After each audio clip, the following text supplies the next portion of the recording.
Hi అండి అందరికీ. నేను మీ శాంతిని. మన ఇంట్లోనే ఈజీగా టేస్టీగా కుర్కురే వడియాలు చేసుకోవచ్చండి. దానికోసం నైటే ఒక గిన్నె తీసుకొని ఒక కప్పు నిండా సబ్బిం వేసి ఒక కప్పు నీళ్ళు వేసి నానబెట్టుకోవాలి. పొద్దున్నే ఒక ఇంచు అల్లం ముక్క 4-5 పచ్చిమిరపకాయలు వేసి పేస్ట్ చేసుకొని ఒక కప్పులోకి తీసుకోండి. సబ్బిం అయితే బాగా నానిపోయాయండి.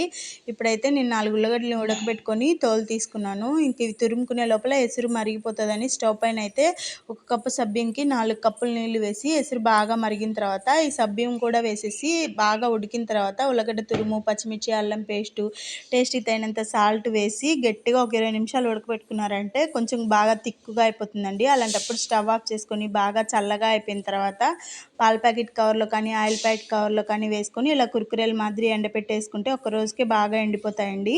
చాలా ఈజీగా కూడా ఊడొచ్చేస్తాయి. ఇంక ఇవంతా హీట్ అయిన ఆయిల్లో ఫ్రై చేసుకుంటే మనకి ఈజీ అండ్ టేస్టీ కుర్కురే వడియాలు అయితే రెడీ. మీకు ఈ వీడియో నచ్చితే లైక్ చేయండి, సబ్స్క్రైబ్ చేసుకోండి. బాయ్.